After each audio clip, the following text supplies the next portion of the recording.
be able to do it. We'll see exactly what picks are going to come through as we do hop into champion select here, and you can see Orianna taken away from Godby straight away. EDG weren't willing to ban that champion, so it's a lot of respect from QG already to ban away the Orianna first pick, a control mage that opens up a lot of counter matchups. Nope, ban it away. Yeah, it's not happening, and the focus onto Godby continues here with Kassadin being removed. In fact, the mid lane champion pool is dwindling, Papa Smithy, because LeBlanc and Cassiopeia are now taken away from LGD. We'll see exactly what these players are going to be going for. And I have to think, this may actually suit Doimb a little bit as well, because he's played mid-Maokai. I think it'll suit Swift as well, because they're looking to try and snap up Gragas as a first pick. No jungle bans. Gragas, Nunu. Those are going to be the top two picks. Sejuani you have to throw in there as well. But it's going to be hard to ban them all out in this particular situation, especially being on blue side.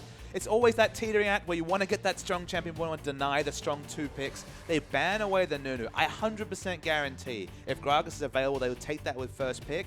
If it's not, you're going to have Azir, and you don't have the Azir Cassiopeia counter matchup to really focus in. Kassadin's not even available. There's no good decisions here. Either you give up the Gragas or you take Azir with no prototypical strong matchups left up for QG. So I feel like this is a masterful pick ban so far. Yeah, they're playing it beautifully. Of course, yeah, the Alistair is going to be banned away. A bit more of a throwaway ban than anything else. But of course, TCT probably still happy to play that. But Kalista got through, as did Urgot. There are so many picks that are available. I'm scared.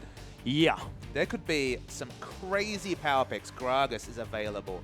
Azir is available with no clear counter matchup. As even Hecarim is available. Yeah. Suddenly, there's no winners here, at least. I mean, there might be by the end of these 5 picks, but there's an embarrassment of riches available in terms of meta champions that are actually seen as the power picks at the moment. Well, this is the thing. You've now got Hecarim and Gragas that are going to be locked in. You have to think that there's not really two picks that are stronger than those, especially together here at the same time in the hands of these players. TBQ showing fantastic prowess on the Gragas during the split, and Acorn's Hecarim doesn't really even need to be explained because he is so good. He's demonstrated it over and over again, and QG, it's going to be difficult for them to overcome this one, and we'll see what they have in their back pocket. Rek'Sai is no surprise, and TCT thinking about that Thresh. I think one thing you'll say here is that they've gone for the top lane champion and the jungle champion. I think that makes a lot of sense because even though Azir's out there in a high priority pick, especially for QV, having that Emperor's Divide to protect, for example, a Ren-setting Kalista makes a lot of sense. This is Godby we're talking about, who has a champion ocean to deal with in the mid lane. So if anyone has a pocket counter pick to Azir, it's Godby. Get TBQ on the most powerful jungle in this patch. I think by far and away it's the Gragas. So you get him on comfort. In the regular season, he was 2-0 with 0 deaths and a 28 KDA. Eventually became 2-1 and 8.5, but doing just fine. So get him the comfort. Give Godby the last pick, and he'll make do whatever the matchup. Yeah, and now you've got Imp, he's got Fan on the Janna here that has been locked in. Lucian is going to be locked away as well, and now they've got so much displacement here, and the peel to come through for this Lucian is going to be unbelievable. So I know this is going to appeal to you, but you know what champion actually appeals to me on this right side? It's actually mid lane cards. It just won't happen. I thought you were going to say Mordekaiser. But the reason why I make it is you've got the Terrified coming through from Hecarim. You've got the Monsoon. You've got the Gragas. Everyone's going to be isolated all the time. This is going to be skirmish fighting effectively, even in team fights from LGD, just with all the isolation. So while Kha'Zix's not in the meta, any sort of champion with Burst would actually suit them very well here. It's definitely not an Orianna game when you've got all this reposition coming through on LGD. Yeah, well, that's not good. Thank goodness, exactly. So they've decided to go with, let's pick everything that doesn't need to go into an Orianna. But yeah, you're pointing out the Morgana that I believe is going to be heading into the mid lane. That's a very defensive blind. Oh, wait, no, it doesn't have to. Because, of course, Doimb has played the Maokai in the mid, and that could be a Morgana top. He actually mispicked that Morgana. The Maokai, sorry. It was actually a mistake. They didn't actually mean for it. He still played it. And they won with it, exactly. too. In the Demacia Cup, no less. Yeah. But, I mean, LGD kind of have to pick Assassin. That's why kind of the interesting thing about the Morgana, as we mentioned, isolation, isolation, isolation. You want someone with burst damage you can get in and get out. Morgana fits the, Fizz fits the bill. The matchup against Morgana, it's not going to be ideal for Fizz. Not a lot of kill pressure, but should be able to freely farm. Not a lot of kill pressure coming out of a Morgana. Has to pick up the Ignite, an offensive summoner against the Assassin, just for a bit of kill pressure. But yeah, I mean, just blind picking Morgana, almost never the right case. You know, it's a good answering pick to the likes of LeBlanc, as we saw at MSI. But the blind pick of Morgana, actually quite apt, given just the fact that it was always going to be multiple skirmishes rather than a full burst team fight. Yeah, it's going to be frightening. But, I mean, I guess they do have a fair bit of protection here for the Kalista. TNT might have a bit of an easier time here being able to carry out this game. But putting so much on his shoulders when he's up against Imp, who is an incredibly powerful AD carrier, the coaches are going to just shake hands before this one. And we'll see exactly how it's going to turn out as we do go through the matchups here. It's V versus Acorn. The Hecarim versus Maokai. I've seen that a few times. Yeah, Maokai's going to farm. Hecarim's going to farm up for the late game. Maokai's going to have a lot of mid-game pressure, but there's a lot of pressure from the jungle, speaking of, with the likes of Ringside. And Swift coming through with some early pressure there available to him with that champion dome.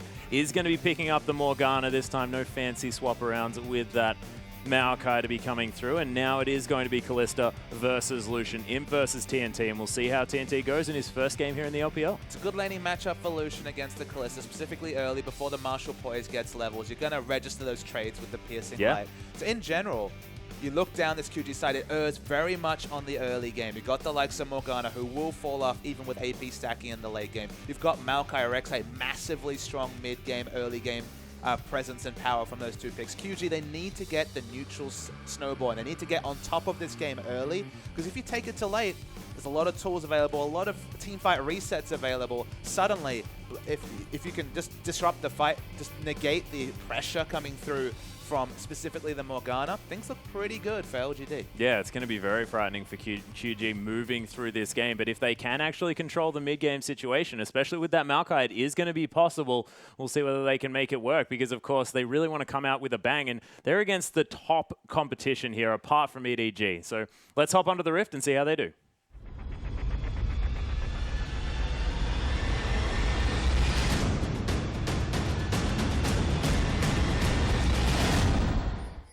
And here we are, ladies and gentlemen, onto the Rift for QG taking on LGD. QG this time are going to be on the blue side. LGD Chroma picking up the red, and there is a yellow Fizz. You were very excited about that. I actually haven't seen any of the Fizz Chromas in game. He's very yellow. He is most definitely golden very almost. Yellow. He could hide over near those fires and see whether he could stay a little bit more camouflaged. Some shameless plugging right here. It's not about that. It's about us getting excited about what's going on. In fact, the spectate probably should just sit on this Fizz for the entirety of the game, zoomed in. Just goes to disrupt the saplings. A smart move there from GodV, just delaying any sort of level 1 camp coming through from Maokai. Imp's rushed up the top lane, so he's going to be lane swap, at least attempt to be initiated here by LGD. I'm just returning to my point about QG. The thing I'll tell you, Atlas, and I think you'll find it hard to disagree, basically all of QG peak at 2 items. It's all about, say, the Merc Treads into the Righteous Glory. It's all about the Cinderhulk into the first big Giant Spot item. It's all about Morgana getting a bit of AP, and specifically Kalista. We know all about Bloodthirster into Hurricane, for example. 2 items, you cannot fight QG in terms of team fights. That's what QG need to understand, is that because they have such a fast power spike, get every objective they can, whether that's multiple turrets, whether that's the monopolization of Dragon. Their win condition is getting things going early, and if they get to the late game, it's going to be a struggle. Yeah, and is LGD going to worry too much about this Kalista if she's going to be building this Hurricane build, or do we need to have TNT picking up something that might be a little bit more sort of tank bust focused? Because there is a Hecarim, there is a Gragas here. It could be a scary prospect here for a Hurricane Kalista. That's kind of the question. Like, I feel like in the LPL, the Kalista's default to Hurricane just because of the 2-item power spike. You see over in the Korean scene, usually they don't go for the Hurricane just because there's often those situations where you're not actually getting the bolts onto multiple members. The rend sets aren't really realistic. You go for the Static Shiv or the Phantom Dancer route.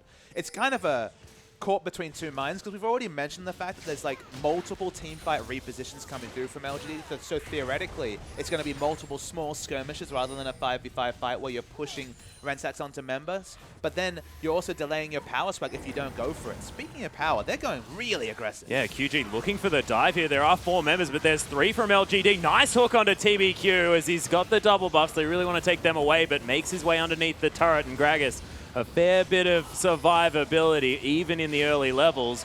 QG, they really want to try and take this one down. LGD trying to clear out these minions. They're very, very low. It's QG. They are going for the dive. Morgana coming around here as well. First blood actually going to go down here, and Janna going to fall as well. That is going to be a kill for TNT. And man, things not going so well for our runners up here in the LPL. Those turret dive mechanics were wonderful. Oh. Golfy wants an answering kill, though. Yeah, he's looking for something here. He's Dome forced to use that flash away. Beautiful knock-up going to come through as Golfy's going to burn to death. Acorn going to follow. He's actually not dead. Death sentence, max range. And TCT picks up that one 4-0 already at 4.5 minutes. That is the best turret dive I have ever seen. The critical factor, Atlas, what allowed the re-engage is that when the first Twisted Advance came in from V, he didn't actually take turret aggro despite being, what, 500 units away from the turret. It was literally on the cusp of taking turret damage. They were full health, chunked TBQ out to 50%. It allowed the re-engage and 4 kills to 0. Only Imp not affected because he wasn't even on the same side of the map. That was majestic play from our LPL champions. Yeah, it's really, really beautiful work. And of course, identifying the fact that LGD weren't ever going to be able to get there in order to have a 5v5 engagement, because Imp, of course, as you mentioned, just chilling out there on the top side. And it's multiple variables. Morgana has so much more pushing power in the mid lane that it was always going to be Doinby that was going to be able to rotate fastest. We're going to see the replay. TBQ was chunked out on the cusp of turret aggro, and watch the turret jungling. TCT takes the first 3 bolts.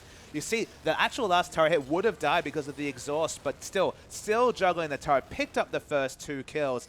Finally, you see Golfy trying to salvage something. He's an assassin. He wants to get snowballs. An extra kill on the way out is massive for Fizz in this matchup. But the re-engage and just the commitment coming through from this QG squad is wonderful. And then more. Now TCT, too easy. Yeah, too easy indeed. That death sentence was beautiful. And of course, Swift using his entire health bar so fantastically there. Made sure that he got that double knock-up, which really won them that entire last engagement. Godby unable to do anything after that. And you can see already Morgana able to continuously push out these waves. Fiendish Codex now picked up, and it's going to be hard for Godby to be able to roam around because he just doesn't have the wave clear that this Morgana has. And in general, it's been the style of QG to try and get these big early advantages, just snowball games out of the realm of possibility for their teammates. So to actually be able to do this on the big stage in the LPL is already very impressive. And Swift staying true to his name, QG staying true to their game plan, already have a really big advantage. Yeah, we've spoken about this in the past as well. I mean, playing your own game is so incredibly important, and it's only magnified when it's your early games here in the LPL because you're not used to the big stage. Of course, LGD, you throw them a curveball, they're not going to be too worried about it because they've been there for a long time. They're comfortable, although right now we are going to have TBQ getting caught by a Hawk, takes most of his health bar.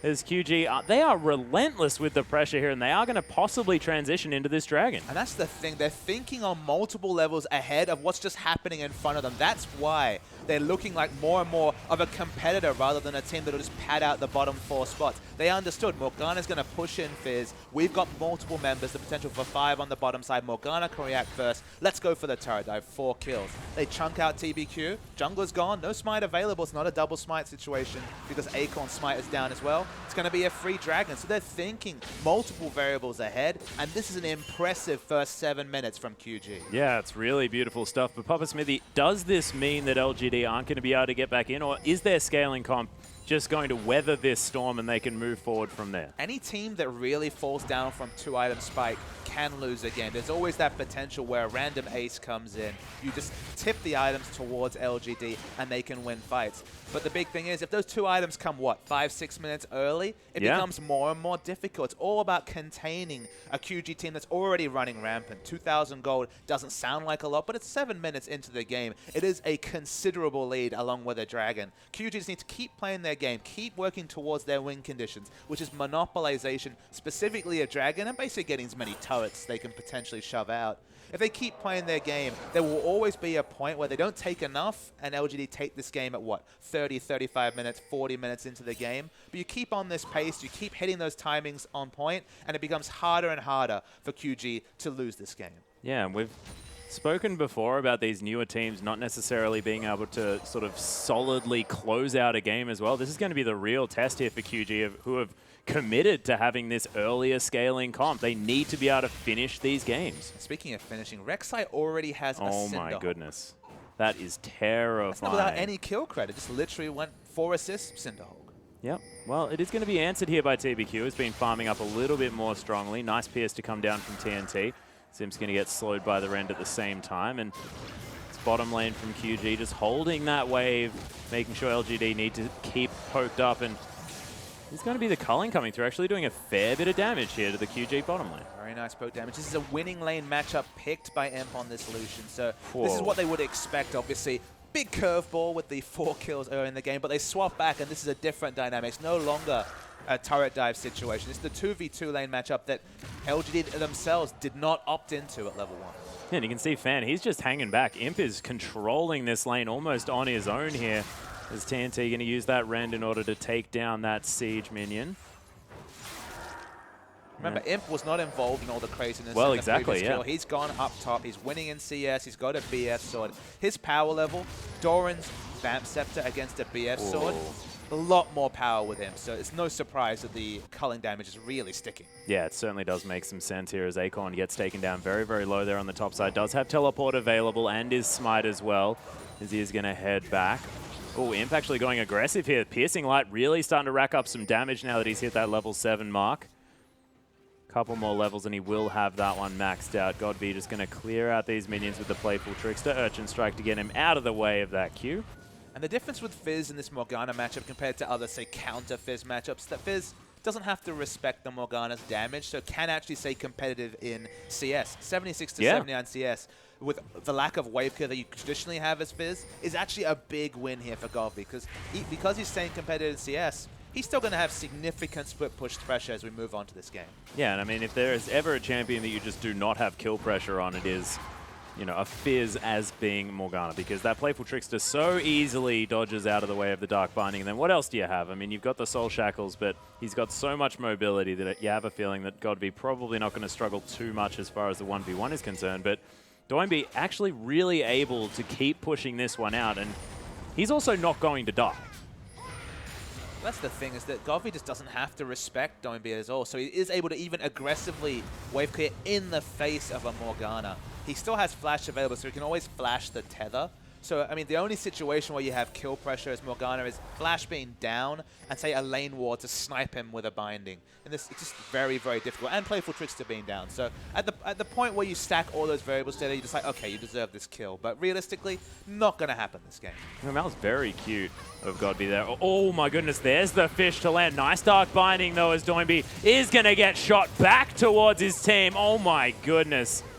That was disgusting as TBQ able to really facilitate that gank. Fan coming up here as well just to try and see whether he can pick up any assists, but not going to come of it. And that was very nicely played by LGD. Yeah, Morgana just didn't have any options there. Realistically wanted to save the flash to try and flash the explosive cast to get a bit of bonus distance away from the Fizz, but once he'd committed to flashing, Gragas hits an excellent cast, and that's the kill in mid that might change the lane. Yeah, Fan actually forced to use the flash away here as Swift just tunnels underneath, picks up the kill with the unburrow. QG are going to answer back very, very quickly. That were 2 kills in a very short period of time here, and we hadn't seen too much since that amazing tower dive early on, but QG still with some fight left in them. LGD doing their very best just to try and eke some control back into this game. You worry about the mid lane, though. Godby still has kill pressure on a Morgana of all champions, you have to think at this point. Yeah. If he hits the fish and gets a bit of help from Gragas. Maybe if a Negatron Cloak into an Abyssal is the next pick up from Doinby, then maybe he can start to stand up in this lane, but he's going to have to play pretty passively, and you're just granting free farm onto a champion that, after all the nerfs, should be struggling in lane more than Fizz is currently. Well, Godby definitely doing a good job. Has hit level 9, so Playful Trickster most likely going to be maxed out at this stage, so can really clear out these waves. Urchin Strike onto Doinby here yet again. As the fish comes through, immediately Playful Tricksters as well. Doinby in so much trouble. TBQ doesn't even get an assist because Godby just able to take that one for himself. And we've spoken about how impressive this player has been and demonstrating it yet again here. And the big worry is that despite the fact that he got 2 assists and was doing very well in CS, Morellonomicon doesn't help him in the 1v1 versus Fizz. It's not about having more black shields, it's about having more power on that shield, whether that's sheer ability power or a Negatron Cloak, because of course magic resist scales with whatever shields you're able to put, the effective bonus magic damage health you have from that black shield. With a Morellonomicon, he's not pushing instantly, in fact getting out-pushed if Playful Trickster can be used on a minion wave, and he doesn't have the combat stats to deal with Fizz, so unfortunately, Morgana in a losing lane matchup, about as awkward as can be from the mid lane. Yeah, especially when, as you mentioned, the situation moving towards the later stages of the game not looking so strong when Godby, when he can get to be this split-pushing threat, it's going to be impossible for QG to deal with it. Yeah, you move towards 40% CDR, big stack of AP, all the team fight resets, whether it's the Terra fight, the Gragas ultimate, the Monsoon come in. You get one killer's Fizz, you got that Eek WQ all up on a short cooldown. When it's an isolated fight rather than 5 members peeling for one, Fizz excels. Yeah, and he's going to be more and more frightening as this game goes on. Godby, there's the yellow Fizz, definitely making it look good. We are going to have the bottom lane of LGD heading back to base now. It is going to be just the Berserker's Greaves and a Brawler's Glove to come through from Imp, as Urchin Strike going to be used by Godby just to get out of the way of that Dark Binding. But you can see now has no trouble clearing out these minion waves, and we'll see what LGD decide to do with their new control and power on this map. Feels like actually from the skill max, Godfrey's actually passing on a little bit of information. He's actually maxing the Seastone Trident second, the W. Interesting. For the percentage health damage and, of course, the on-hit damage when he finishes W. To me, that suggests he's going to be looking to split push, because if you're looking to max your Q, the Urchin Strike, second, you're usually looking to use the Lich Bane for damage. If you're maxing the W second, it strikes to me that he wants to go in a lane with Maokai and just chip damage. Remember, of course, it's a tie. There is, in fact, the point-blank descent onto a fan here who's got the Ren sets sticking to him. TNT going to lock down that kill, and TCT just tanks up Imp's damage, and they're easily able to lock that one down. The new support not quite working out here for LGD so far here on the bottom side, but Imp still with the CS advantage. So we're learning that Godby's still a god, and that fans know PYO.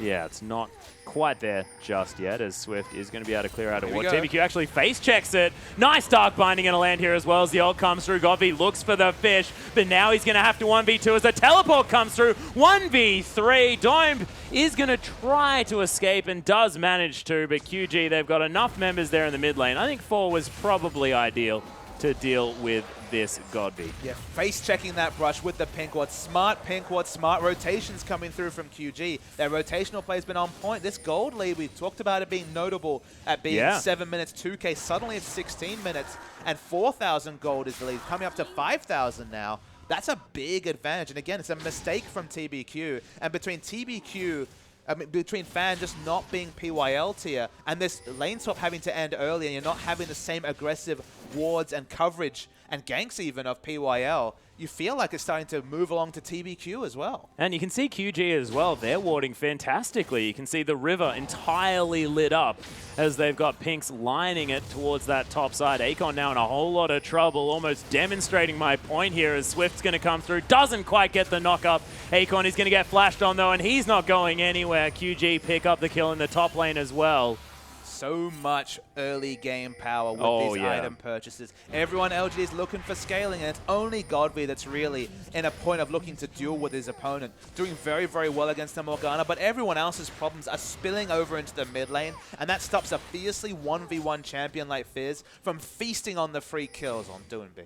Yeah, and as soon as he's not able to get them as well, he's going to have to go elsewhere to pick up these kills, as Doinby is going to try and make his way somewhere, but he's cut off just a little bit by the LGD members hanging around this area. Dragon not going to be up just yet, but some vision control is being afforded here by LGD. Waves continue to get pushed. So we talked about 2-item spikes. Zhonya is going to be a huge purchase from Morgana, of course, negating a lot of the single target damage coming through. It's a second way to cleanse away the fish coming through, if the Black Shield's down, happily just be able to Zhonya's that damage. Of course, a lot of Fizz's damage now gated around hitting that fish and the points of power shortly afterwards. If you Zhonya's right at the end, suddenly he loses 2.5 seconds of bonus damage coming through.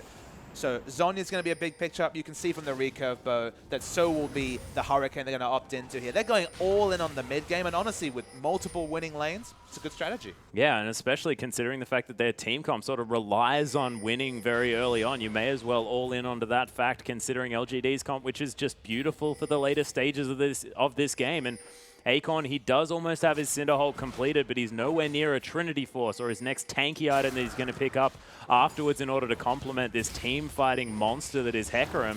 And he really does need time to scale. And that's the thing. Everyone at this present point from LGD is a potential Ren set for this TNT, especially when the Hurricane is complete. They're not going to be able to finish the items to counter that Hurricane purchase in the next 5 minutes. 15 minutes more, around the 33-minute mark, absolutely LGD might be looking to opt into fights. But for now, they want to put Godv in a side wave wherever possible and split push, as I mentioned. Maxing out that Sea Stone Trident second actually allows him to duel really well with Maokai in a side lane. It's one of the reasons why Zatai was able to pick that Fizz into Maokai matchup, is that it really does have the potential to completely punish a Maokai. So no Lich Bane going to be the rush, given that particular skill order. Yeah, well, that's the thing, and he's definitely not going to be picking that one up, as Godv may have found an opportunity here on the bottom side. Hits the fish as the Earthstone Strike comes in as well.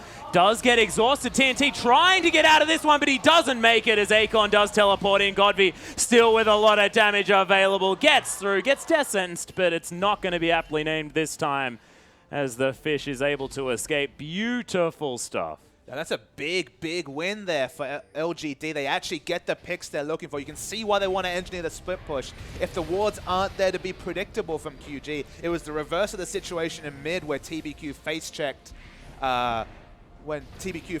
Swift and Doinby. In this situation, it's the other way around. LGD, that's the only way they can really stay in this game, is to force split push. But if they take this dragon, that's a big win here for LGD. Yeah, and they are 1-1 apiece at the moment. Picking this one up does mean that the early game power not going to be quite as relevant here, as we're demonstrating the fact that almost the full CDR completed. Not sure what rune page we're talking about, but with Murlonomicon, of course, pretty trivial to get to 40% CDR from there with the blue buff. Definitely going to be confirmed. Has put a second point into the Urchin Strike, but is very much in the position to be able to split push against any one member of QG. So if you have to force multiple members to be sent bot, it allows other people free farm. It gets away from the team fighting power spike. The fact that with Hurricane completed, with more items being completed on Morgana, they weren't able to fight for dragons. We mentioned the win condition was dragon. And with 2-1 advantage, LGD, they're actually the ones ahead in that metric. Yeah, that's exactly right. And again, we saw God be able to nimbly escape the potential gank from TCT. And he's going to head back to base now, probably to pick up the Zhonya's Hourglass. He actually cancels that one out, as the Scuttle Crab is going to fall down here as well. And we'll see exactly what LGD are going to do. And the question is how QG have been the ones that have been assertive. QG were the ones we say are playing around a pseudo timer with their comp. How are they going to force fights now that they've fallen behind in Dragon? Realistically, LGD can look at the second Dragon coming from QG and think, okay, we'll give you that. There's not a lot of stats to be given up in that situation. So you add, what, another 11 minutes onto the game before the third Dragon spawning? 11 minutes time. Acorn is going to be massive, has a Phage already, might actually be the Black Cleaver and not... Yeah, that's what I was considering as well. It could be a Spirit Visage, it could be any item. Hasn't really priced into anything with that Ruby Crystal. Probably going to be a bit more defense and then still a Trinity Force, but yeah, it could be the Black Cleaver. Multiple options there. In 11 minutes, this LGD comp will already be greatly outscaling QG, because Morgana, again, only has a very low ceiling when it comes to items. Yeah, is always going to be out of wave clear, though, you have to think, as soon as the minions do stop. Wave clear. Teleport's coming in. Yeah, there's a double knock-up as well, as Fan does use the Monsoon to try and get them out of there, as we do have Imp in a lot of trouble. TNT picks up that kill, as TBQ is going to have to run for the hills. Godby continuing to split push, but this could be a tower or a Baron available for QG at this point. They've got the pick that they want on the power player of LGD. May as well pick up the Baron. They have to go for the Baron because it's the only thing that will dissuade Fizz from continuing the split push down bottom. They have Callista and Smite. Will they have enough damage to take it down? Yeah, Acorn also with the Smite available here as well, as Fan's going to come through with a Tornado. TBQ. But it's down to 2,000 health here. TNT is going to be able to lock that one down. Baron falls for QG, but the knockups are coming through. Acorn tries to ult his way in here, but he's definitely not with a man advantage as he falls down. Godby gets death sentence. He's going to get killed at the same time, and Fan has no friends here as everyone just ignores him, and Swift, he's left with cleanup duty. Swift's waiting for cooldowns, wants to get the kill, picks it up. Massive play from QG. Very smart. If they had looked for mid turret or any sort of turret trade, Fizz would have taken it in a turret, but in this particular situation, went for Baron, had the Callista, trusted the ability to just work out that Baron damage and take it even in a 50-50 situation. And now the advantages pile up for QG. Yeah, and you've got V. He's just going to tank up this turret for a bit as well, save some minions. And with these Baroned up minions, this inhibitor turret is going to fall very quickly. Acorn now going to respawn Godv as well, but the damage has been done here, and QG already utilizing that Baron buff beautifully, picking up a couple of turrets and breaking the base. I'm really excited, just smiling watching this QG team because they're very good at shot calling. That's the thing I've noticed, is that understanding that Baron was the only way they could get a positive trade. Okay, it ended up a relative 50-50, but with Kalista, you should be able to judge, you know, 1,500, 1,700. You have excellent Baron secure, but that was the only way to stop what would have been an inner turret trade. They wouldn't have got any better than that, but they get the absolute maximum. So it's always kind of the poker player's dilemma about, you know, looking at your expected values, looking at what's the most you can get and what you'll lose, and they got the maximum in the trade they got. Yeah, they certainly did. Govy not even going to be able to go back to base here as the Prey Seeker does find him, but does almost have that Zhonya's Hourglass completed. Items are very nice over on the QG side. Oh, we already had Bloodthirster Hurricane. It was in full effect in the Ren setting build. I mean, it's a small point that we didn't mention, but of course, they ended up fighting 4v4, 4v5 in the Baron, so everyone lined up for Kalista damage. It was happy days for Kalista. Now has the QSS working towards Last Whisper. Randuin's completed for the Rek'Sai, the Zhonya's, and a Negatron. And Akon, he's taking a lot of damage from V. Yeah, he may be forced to use the ultimate. Does, in fact, use it here, but V not giving up. Flash into the Twisted Advance as well. Imp looking to try and get some assistance here for his top laner. Does go in very aggressively. V may have gone a little bit too far, but he's going to most likely be able to escape unless Godby has something to say about it. Even with Fizz coming, they didn't have ward coverage to know whether they were more reinforced. They know now, so they'll keep the chase, but what are they going to lose in swapping for this? Yeah, well, this is the thing. They do have an open inhibitor here in the mid lane as TNT able to clear out these minion waves very quickly. Both Fizz and Lucian are back, so this is risky play from QG. Maokai does not have teleport. Yeah, this inhibitor has taken a little bit of damage as TNT now with some more free time. The barrels are going to zone him out of the way here as Imp with the red buff. Now, Black Shield is on. They know that Akon doesn't have ultimate, so they're chancing it. This is risky. Yeah, nice use of the Dark Passage there, and that is going to be the inhibitor falling down. QG able to utilize this Baron very, very well. Just wore off now. So they pick up the couple of turrets and, of course, the inhibitor, which is so very important. Dragon going to be respawning in 20 seconds, and QG, they've timed it beautifully. Steal the blue buff away, grab the Dragon, push out the rest of these waves. So far, the map control of this team has been fantastic. Exactly. Now we're going to watch them continue the push. Don't have the Baron buff like you mentioned. 5 seconds to the Dragon, so they'll get a chip onto this turret and be able to back away towards Dragon. Probably not going to want to opt into a Dragon fight with all the power spikes being hit by QG. Yeah, this is such textbook play from QG. They just know exactly what they have to do at what time. The culling going to be used in desperation here to clear out the minion wave as LGD just trying to hold on to what they can of their base. And we asked the question. They were behind in Dragons. We thought that's the big win condition. It's either turrets or Dragons that will get them in. Of course, Baron is always a potential, but not usually realistic. Falling behind in Dragons, then being smart enough to get a pick, translate that into what looked on some levels like a risky Baron, but actually was the correct choice. And what they've taken from that Baron, they got multiple kills on the members, broke the base, now taken an inhibitor. They pick up the Dragon as well. QG's taking everything methodically in this game, and all LGD can do is watch. They don't have a lot of wave clear. Again, this is what Fizz grants you on the mid lane. So they're ending up being voyeurs in a lot of ways, watching QG play League of Legends the way it's meant to be played and not really have any options to get back into the game. Yeah, this is just a really interesting thing to see from our runner-up team, and it might just be this is what LGD look like without PYL, without their power star player making the calls around the map, because PYL was a large factor in that, and it looks like LGD, they're sorely missing him. And that's the thing. You never want to take away from a really great performance by a young team. QG have played excellently this game, but let's refocus on LG just for a moment. Use this thought exercise. PYL and lane swaps, TBQ and the Cinderhulk meta, they basically won. They had a higher win percentage in the playoffs than the team that won the playoffs, EDG. Yeah. They were 8-3 compared to 9-4 EDG. They were winning every game with the same strategy of lane swapping and these 2v1 follows, helping helping TBQ get big in fights. Akon's going for a big flank here. Yeah, looking for the onslaught of Shadow. The TBQ's almost dead already. He is going to go down. TNT picks up that kill. There's the onslaught. Does get a whole lot of fears. as Doimby is going to have to try and get out of there. Godby's going to fall down though. The double kill. The Renset's coming through for TNT as he picks up the triple. Flashes forward now. Fan and Imp in so much trouble. It is going to be the Quadra from TNT looking to try and pick up Imp. Imp going so aggressive. The pentakill from TNT. And that's going to be the game. What a debut from this team. And what a re-entrance back into the LPL for TNT. It didn't work for him on Royal Cup, but it's looking good on QG. It's all about QG and their excellent play, but LGD without PYL, they look a different team. It just does not look like the LGD that we were expecting, but exactly like you mentioned, don't take away from this new team. QG played that beautifully, and LGD, there was nothing they could do. After that beautifully orchestrated turret dive that wasn't necessarily a fluke, a lot of the times when we get these early kills, we question, was that a mistake? Was that something that went wrong? But there was just beautiful coordination from QG. It was a piece of beauty. If ever a team is unsure of how to pull off turret dives, watch the fact that they get the initial engage with no turret aggro, chunk out the TBQ on the Grugs, then re-engage and get the massive kills. And the reason why I was talking about the PYL changes is that TBQ, he was looking like a god on the Cinderhawk meta. Suddenly doesn't get that protection of the jungle follow and an excellent roaming support.